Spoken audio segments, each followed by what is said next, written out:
trompeta, con pandero y arpa también, que toda la creación cante hoy, alabándole con el corazón. Dios les bendiga, hermanos, la paz de Dios. Les invito a que podamos entonar el coro que dice: nos veremos allá. Siempre habrá un lugar donde los hijos de Dios estaremos reunidos. Si no es aquí, será en su presencia. Al final del camino, cada quien estaremos con el Señor, con nuestro Salvador, y alabaremos a Dios con el mismo gozo o más, porque todas las cosas serán hechas nuevas por la eternidad.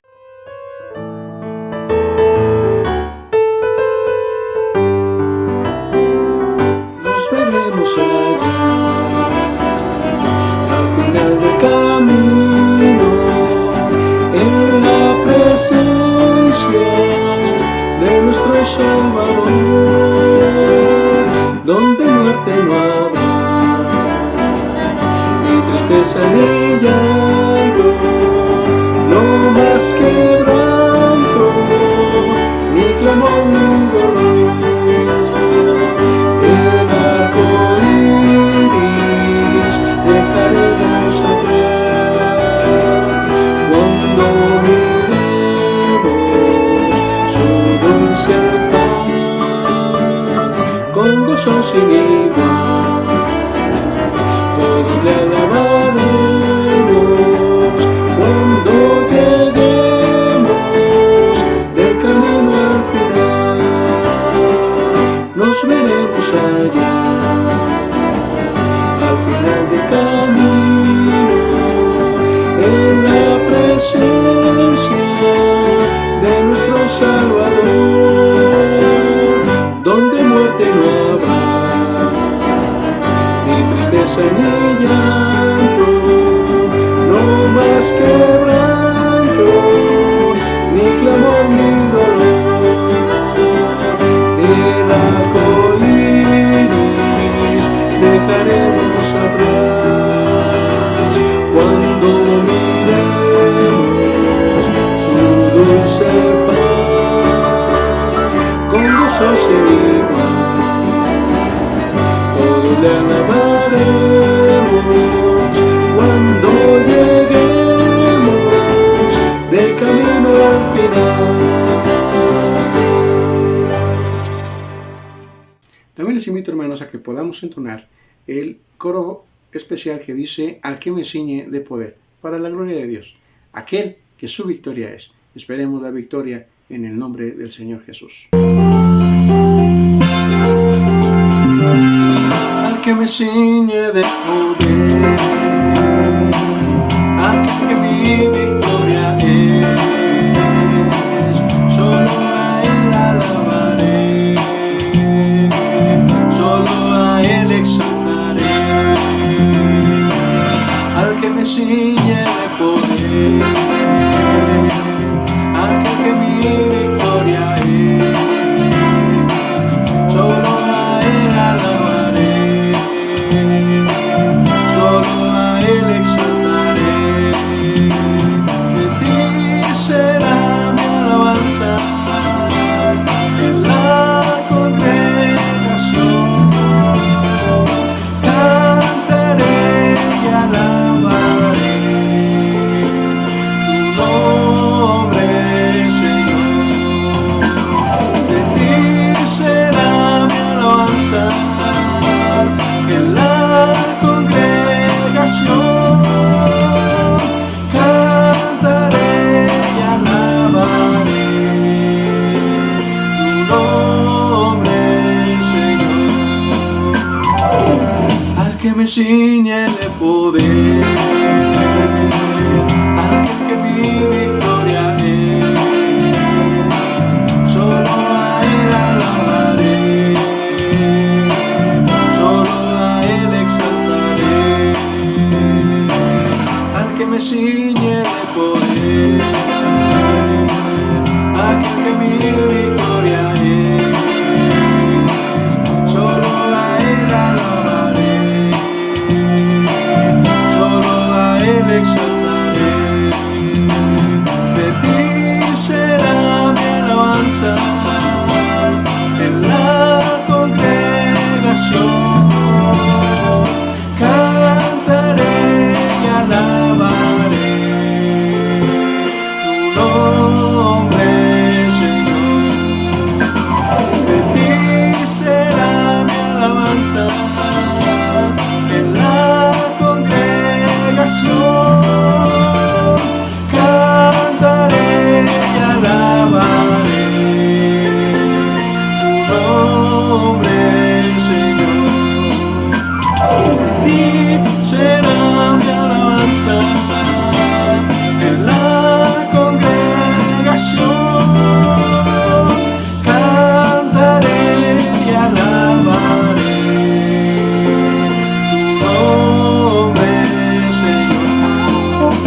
último cuatrimestre estudiaremos la carta a los Romanos.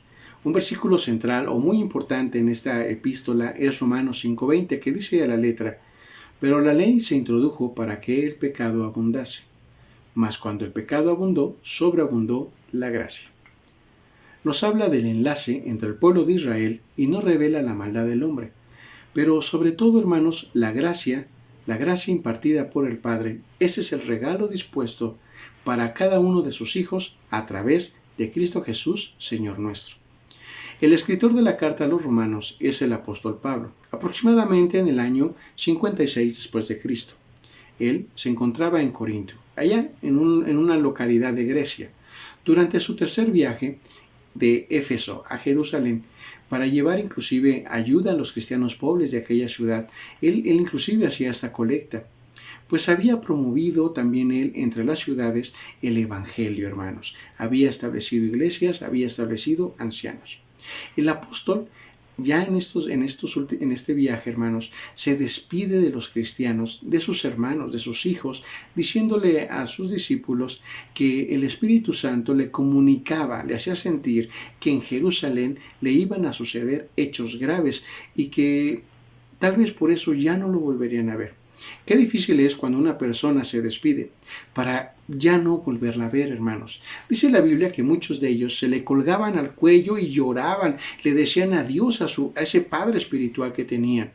Un instrumento escogido por Dios, por quien llegó el mensaje de salvación a sus corazones, y no solo a ellos, sino también a nosotros, muchos de nosotros, hermanos. Y entonces la gente lo acompañaba con lágrimas en los ojos a aquel barco que iba a tomar para no verle más. En carta a los Romanos, el apóstol Pablo enseña que manifiesten el apoyo a los misioneros, afirmando que el evangelio es universal, es decir, para todas las personas, para judíos, gentiles, griegos. Solicita que lo lleven inclusive en sus oraciones, afirmándolos a cada uno de ellos por la fe en esa gracia maravillosa del Señor Jesucristo y esperando hallar frutos espirituales en ellos. Si quisiéramos entender un tanto a Roma en ese tiempo, podríamos compararla con nuestro México, con nuestro país, y usted dirá, ¿en qué se parece? En el primer siglo, la religión de los romanos era politeísta, es decir, adoraban a un gran número de dioses, ofrecían culto a dioses griegos, a dioses egipcios, romanos, indoeuropeos, inclusive podemos ver que eran infinidad de dioses y aún no existían o aún no se beatificaban, no existían los santos, los cuales se empezaron a instituir desde el año 380 después de Cristo. Roma estaba plagado de dioses, tal vez como México, que hay muchísimos santos y muchísimas deidades, muchísimos mitos, misticismo, pero el hecho inclusive podemos ver que en Roma la primera iglesia que se levantó se le llama o tiene por nombre Panteón. ¿Por qué? Ahí es el lugar donde se encuentran muchísimas deidades de diferentes localidades. Usted pudiera entrar a ese lugar y encontrará nichos de diferentes deidades. No precisamente tienen que ser católicas. Los romanos, hermanos, tenían dos cultos, uno en el hogar y otro público. En cada casa había un altar dedicado a su Dios, al Dios que habían elegido. Y si este Dios no les daba lo que pedían, entonces lo cambiaban y daban culto a otro Dios. Además, ellos eran muy supersticiosos y antes de tomar una decisión consultaban la voluntad de sus dioses. Ellos querían verla o la buscaban a través de los oráculos. Se parecen mucho a las familias mexicanas, con un sinfín de intercesores pretendiendo llegar a Dios. O inclusive las personas, muchas de ellas en México o en muchos países, antes de salir, tienen que leer su signo zodiacal. Entonces, vamos a ver cómo en este marco histórico Roma se encontraba en su religión, tenía muchísimas deidades y había 12 dioses importantes. También en la cuestión moral había mucha decadencia. El pueblo estaba subyugado ya en una dictadura por el emperador. Y la clase media baja empezó a desaparecer y se incrementaron los pobres. Por eso después vemos cómo son manipulados tan solo en el Coliseo romano. Vamos a ver el libro de los Romanos y les invito a que podamos leer capítulo 1, versículos del 1 al 4. Pablo, siervo de Jesucristo, llamado a ser apóstol, apartado para el Evangelio de Dios, que él había prometido antes por sus profetas en las Santas Escrituras, acerca de su Hijo, nuestro Señor Jesucristo, que era el linaje de David según la carne, que fue declarado Hijo de Dios con poder, según el Espíritu de Santidad, por la resurrección de entre los muertos. Pablo les informa sobre el llamado que él había recibido de parte del Señor Jesucristo. Este hombre primero fue conocido como Saulo de Tarso, quien perseguía y daba muerte a los cristianos.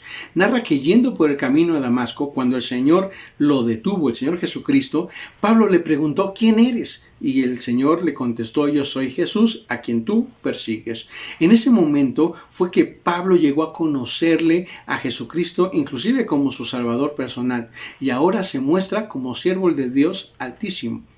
Él nos da a conocer que Cristo mismo lo llamó para ser su apóstol y que él fue llamado para desempeñar ese ministerio, para llevar el evangelio a los gentiles, hermanos. Y nosotros somos parte de esos gentiles.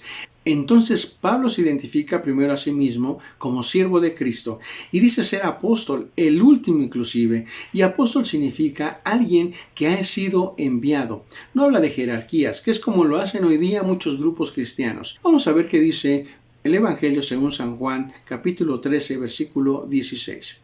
De cierto os digo, el siervo no es mayor que su Señor, ni el enviado es mayor que el que le envió. Esto, hermanos, lo entendió muy bien el apóstol Pablo, y ahora él era enviado por Jesús para anunciar el evangelio de salvación. Y al haberse presentado Cristo en su camino, él puede afirmar, y puede ser un testigo ocular de que Cristo resucitó. Pablo lo vio y revela en primera carta a los Corintios capítulo 15 versículo 8: y al último de todos, como un abortivo, me apareció a mí. Pablo, un hombre apartado para la predicación del evangelio, un hombre que experimentaba el poder del Espíritu Santo, pues se podía manifestar en él el don de lenguas, un hombre que hizo sanidades. Es más, cuando cayó Eutico del tercer piso y murió, él lo abrazó, y después, cuando salió de aquel lugar, este joven vivía para gloria de Dios. El apóstol Pablo elogia la fe de la iglesia en Roma. Veamos 3 características de esta iglesia, hermanos. La primera es buena reputación cristiana.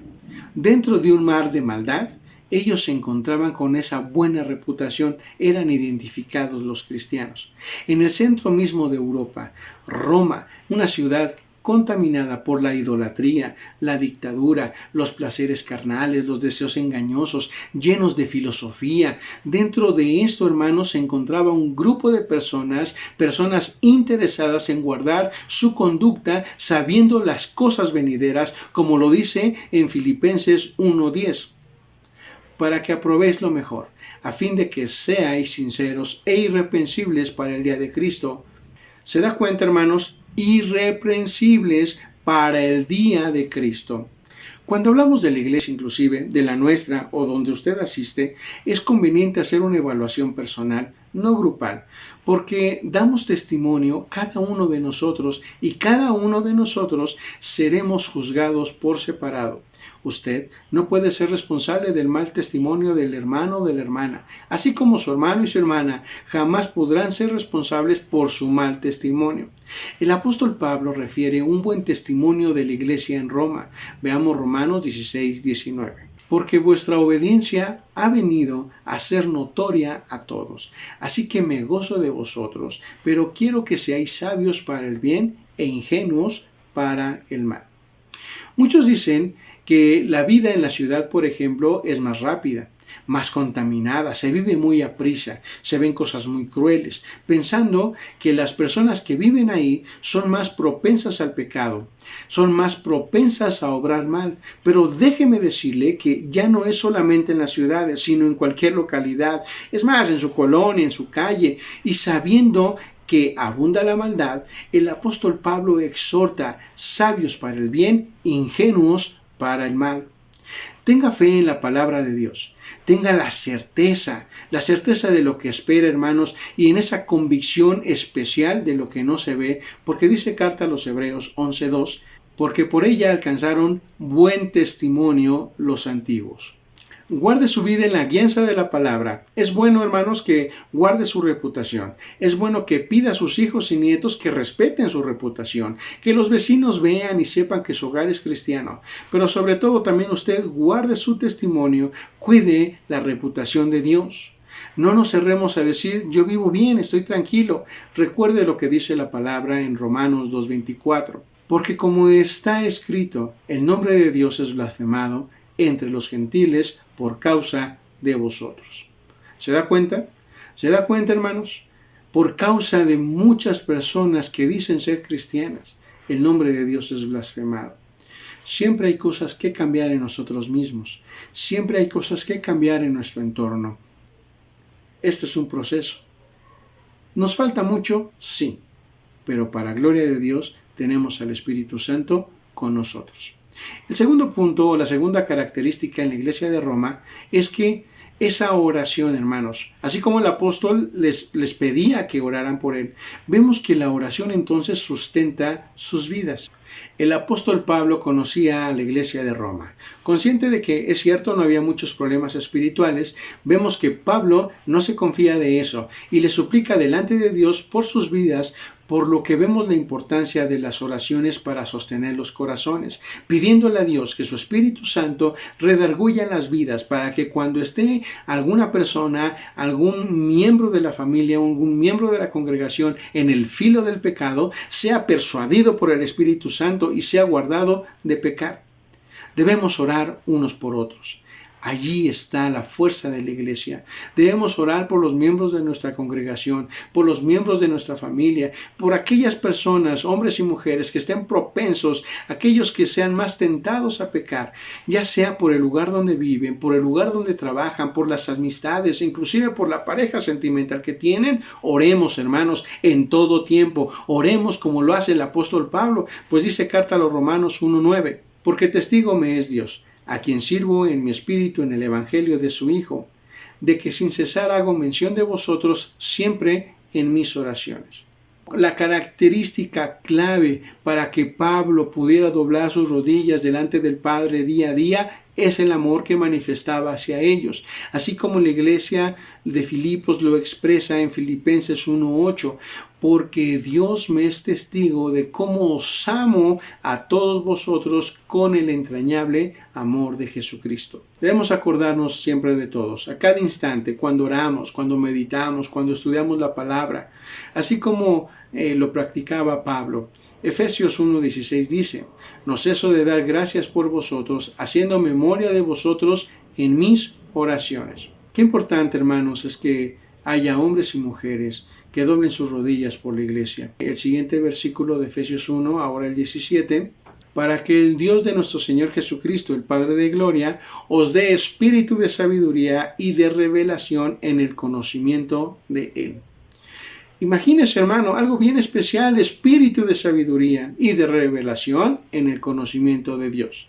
Ese conocimiento que nos lleva a respetar a Dios, esa sabiduría que nos lleva a tomar buenas decisiones. La oración sustenta las vidas, hermanos. Entonces es importante la oración. Y como una tercera característica de esa iglesia en Roma, podemos notar el compañerismo. El apóstol Pablo se encuentra en Corinto a una distancia de 6 días completos caminando, hermanos, de Corinto a Roma. Él anhela visitar Roma, necesita confirmar a la iglesia en la fe del Hijo de Dios, enseñarle los dones espirituales, quería compartir lo que ya había vivido con las demás iglesias, quería estar con sus hermanos, quería reunirse con su familia espiritual, los lavados y comprados con la sangre del Cordero. Podemos entender este sentimiento del apóstol Pablo, puesto que llevamos 4 meses y medio que no nos vemos físicamente. Anhelamos estar nuevamente juntos en la casa de Dios. Añoramos alabar y adorar a Dios juntos en armonía, en un mismo sentir, en la compañía de todos ustedes, cada uno de nosotros, con nuestros errores y con nuestras virtudes, algo que nos caracteriza a cada uno. Veamos el deseo de Pablo en Romanos 1, 11 y 12. Porque deseo veros para comunicaros algún don, a fin de que seáis confirmados. Esto es, para ser mutuamente conformados por la fe que nos es común a vosotros y a mí. ¿Se da cuenta, hermanos? Busca ser mutuamente confortado. Entonces vemos que esa unidad, hermanos, en la iglesia podía verla el apóstol Pablo y la añoraba. En el camino de Dios y hasta que Él venga, es importante caminar hombro a hombro. La oportunidad que tenemos a través, por ejemplo, de los medios digitales es algo, hermanos, que nos permite que esté viendo usted y oyendo este tema. Pero también tenga por cierto que hoy día también a través de los medios digitales las personas se están separando de Dios. Tengamos una relación de colaboración, una relación de solidaridad entre hijos e hijas de Dios. El anhelo de Pablo es el consejo de Juan, que dice en primera carta de Juan 1:7. Pero si andamos en luz, como Él está en luz, tenemos comunión unos con otros, y la sangre de Jesucristo nos limpia de todo pecado. Un pueblo, una fe, un solo bautismo, un solo Señor. Hermanos, ahora tenemos que tener estas características: buena reputación, oración, hermanos, y compañerismo. Porque entraremos, hermanos, en este proceso de adaptarnos a las nuevas normas. Y normas no significa un marco legal, significa una forma de hacer las cosas. Hermanos, porque necesitamos dar testimonio de que somos hijos de Dios, dentro y fuera del santuario. Un hombre que le complacía perseguir a los cristianos, un hombre que vio cómo mataban a Esteban y que camino a Damasco se encontró con el Maestro y en ese momento fue transformado y su corazón cambió y también cambió su futuro. El que odiaba ahora ama y se dirige a una iglesia situada en Roma. Reconociendo su testimonio dentro de la ciudad contaminada, podemos ver a una iglesia en el ejercicio de la buena reputación, de la oración, unos por otros y en el compañerismo. Características que llevan en escala a esta iglesia situada en el puente entre Asia y Europa. Así como Pablo, tú y yo fuimos confrontados por Jesús. Llegó el Evangelio de salvación a tu hogar. Llegó el Evangelio de salvación a tu vida.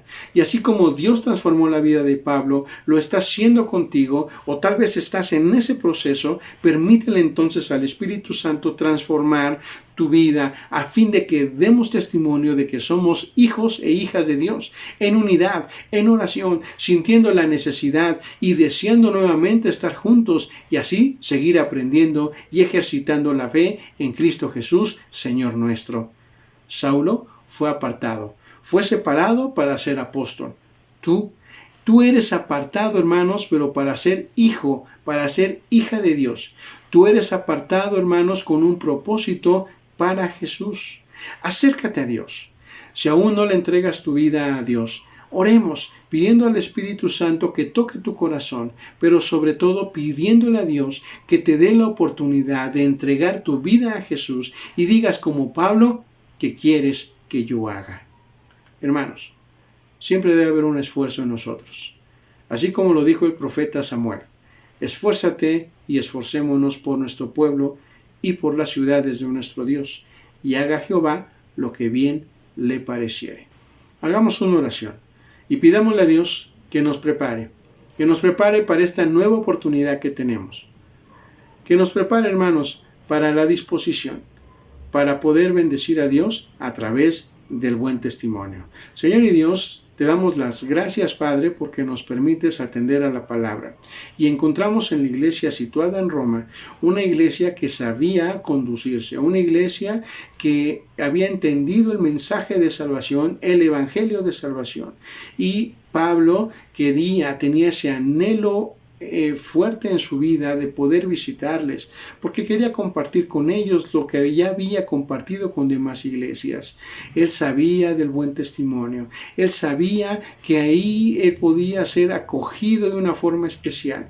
En una iglesia empezaba a crecer, donde se encontraban muchos gentiles y algunos judíos. Señor, Tú das la oportunidad a la Iglesia de Roma de experimentar muchas cosas en medio de un entorno de maldad. Así nosotros, oh Dios, que nos encontramos en medio de maldad, en medio de situaciones perversas, en medio de inseguridad, Padre, te pedimos que nos guardes, te pedimos que nos permitas a nosotros tomar buenas decisiones para guardar el testimonio, para tener buena reputación, para poder orar, oh Dios, y para sobre todo tener ese buen compañerismo por la familia de la fe y por la familia en sangre, por la familia de la carne que tú nos permites tener.